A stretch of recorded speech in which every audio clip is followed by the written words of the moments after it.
On tonight's homework, we will be learning about Pythagorean theorem. Pythagorean theorem is an 8th grade topic that deals with right triangles. So first we're going to start with our vocabulary.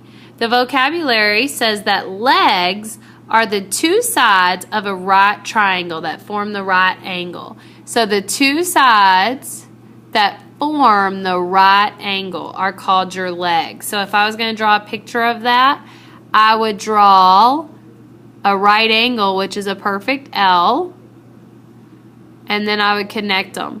This would be leg number 1, and this would be leg number 2, because they make the L on my perfect right triangle.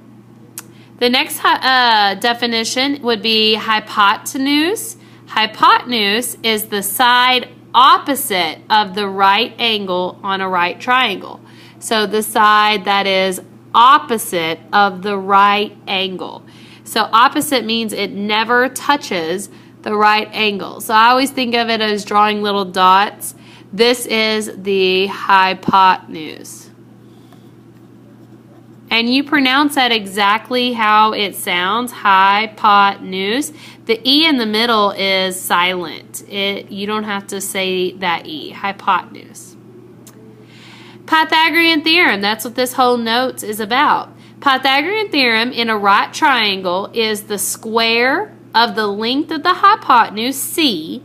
It has to equal the sum of the squares of the lengths of the legs A and B. So first off, you have a C, which is your hypotenuse, and you are finding the sum of your legs that are A and B. So you have an A, a B, and a C. Legs are called your A and your B, and your hypotenuse is your C. And it says we're going to square all of those because the theorem is A squared plus B squared equals C squared. When you have something to the second power, that means it makes a perfect square. So on a triangle, you would have a small square plus a little bit bigger of a square, and it would equal a big giant square of C if you added those together. If you drew a right triangle, it is a triangle with a right angle. And I could draw this, a right triangle, with, if I were to square this side, that means my A side, if I had like a 4 right here, I could say 4 squared would make 16. And then if I had this side was 5, I could square it and say 25. So this is 16, this is 25, if my side lengths were 4 and 5.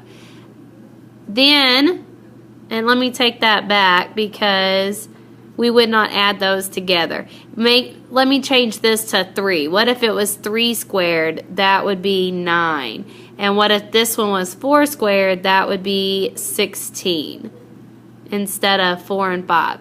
If I add 9 plus 16 together, that makes 25. That means this side would be 25 with a side length of 5 long. So my two legs would be 3 and 4. My A would be 3. My B would be 4 as the length, because 3 squared is 9, 4 squared is 16. If I add those two squares together, it makes a square of 25, which the square root of 25 is 5. And this is called a perfect right triangle.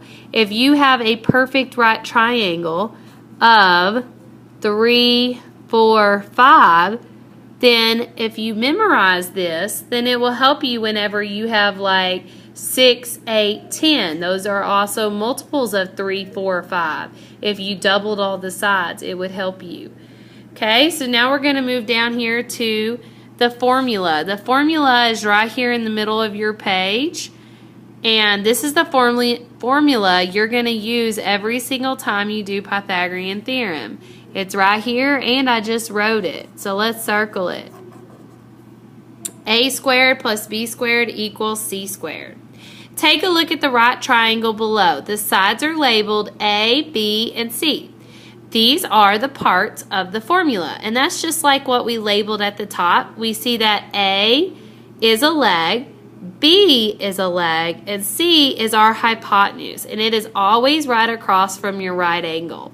If you know that the A and the B put together makes the C square, then you know that the C squared has to be the largest side. The largest side. So write that the C is always your largest number. So if you're finding that, it's always got to be the biggest amount over your A and your B. C is also always right across from this right angle. It never is going to touch the right angle. Now let's see if we can label the right triangles below with the appropriate letters, A, B, and C. So first you always pick out your right angle, which is the corner that makes the L. So there's that corner. I could label this side as A. I could label this side as B, and this would be my hypotenuse C. It is also okay if you switch these. This could be the B and this could be the A, because they're both legs and we're adding them. So it doesn't matter if I say A plus B or B plus A. It doesn't matter if you have them switched, because the triangle could be facing that way, and then the A would not be on the side anymore. It'd be on the bottom. So it just depends which way you want to do it, as long as your C is always across from your right angle. So you try labeling these two with A, B, and C, and then flip it over.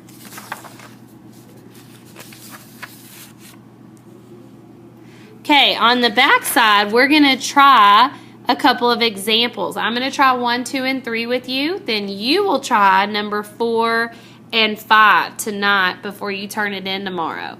So let's try example number 1. The legs of a right triangle measure 3 inches and 4 inches. What is the length of the hypotenuse?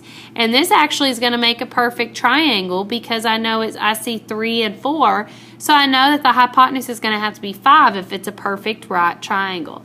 But I could draw this. We always want to draw a picture. I have a leg of 3 and a leg of 4. My goal is I need to figure out the C, the hypotenuse.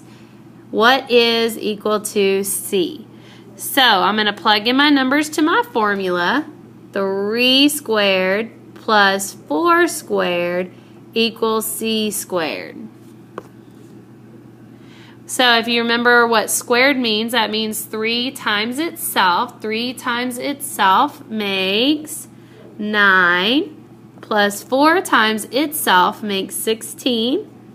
I can go ahead and add them together since they say plus, and that would be 25 equals C squared.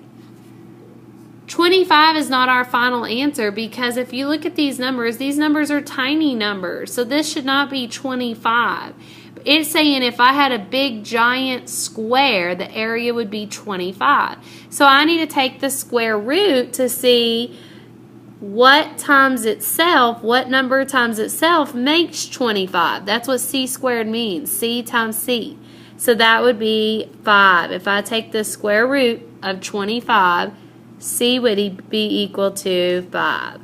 So the missing side is 5 inches. And if we were dealing with the perfect right triangle, we would see it as 3, 4, 5. Example number 2. The hypotenuse of a right triangle is 10 inches, and one of the legs is 8 inches. Find the length of the other leg. So first, draw your triangle. I know the C is 10. That's the hypotenuse, and one of the sides is 8.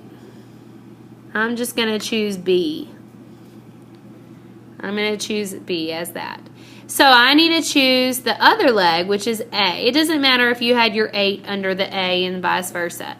So let's plug in our numbers.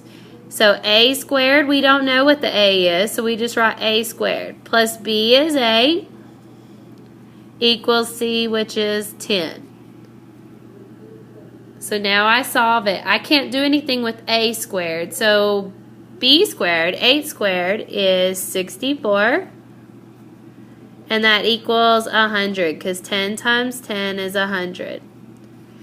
If you notice, this formula is a little bit different than the last one. The last one, I had the 3 and the 4, and I could go ahead and add them up. But on this one, I don't have the a, so I can't add anything because I'm trying to get this a all by itself, like an equation. I need to get the a all alone. At the top, the c was already all alone. So the opposite of add 64 would be take away 64. You got to do it to both sides of your equation, of your wall. If you need to draw your wall, draw your wall. 100 minus 64 is 36. So a squared equals 36. I'm not done because I know that that a is not the whole square length. It's only one of them. And a to the second power means a times a. So I need to take the square root of 36 to figure out what times what makes 36. And that would be 6. So the answer would be 6 inches. 6 inches. This is also a perfect triangle because if I put a 6 right here where this A is, 6 is only 2 times a 3, and 4 times 2 makes 8, and 5 times 2 makes 10. All they did was double all the side lengths to a perfect right triangle. Let's try one more, example number 3. The base of a ladder, of a 26-foot ladder, stands 24 feet from a house. How many feet up the side of the house does the ladder reach? So the firemen have been called, and they are going to put out a fire on this house. They need to put the ladder all the way up it. It says that it is a 26-foot ladder, so that's the length of the actual ladder. Then it is 24 feet from the house. It's 24 feet from the house. So we want to know how far all the way up in the air going down the side of the house did the ladder touch. So I have my C, that's my hypotenuse because it's right across from the right angle. I have my B, now I need to find my A. They don't tell you A, B, C. You just have to realize that this is a right triangle that it formed. Okay, so I'm going to plug them in. They're a little bit bigger of numbers, so I'm going to start up here. Plus 24 squared equals 26 squared. 26 is your longest side. That means you need to do 24 times 24 out to the side. 24 times 24. And you do 26 times 26. So you get both of those amounts. I'll let you do that for a second. And once you get that, then you will write those two numbers right underneath here. The numbers are 576 is what you should have got when you multiplied those, and 676. Okay, so we cannot add the 576 plus the 676 because they're on different sides of the wall on the equation. We actually have to do the opposite. Since it says a squared plus 576, I need to take away 576 from both of them so that they go away. And a squared would equal 100. The side length is not going to be 100 feet in the air. I have to take the square root of that to be able to find how far up. And the square root of 100 is 10. So this would reach 10 feet up the side of the house. Right over here, it would touch 10 feet higher. If you're wondering why this is 26 feet long, you have to think about this. They have to extend the ladder a little bit longer than just 10 feet. Otherwise, it'd be straight up and down and you couldn't walk up the ladder if it was exactly 10 feet up. Okay, so you're going to finish example number 4 and example number 5 and then write one sentence about what you learned about Pythagorean theorem tomorrow. Bring it with you to class, ready to go.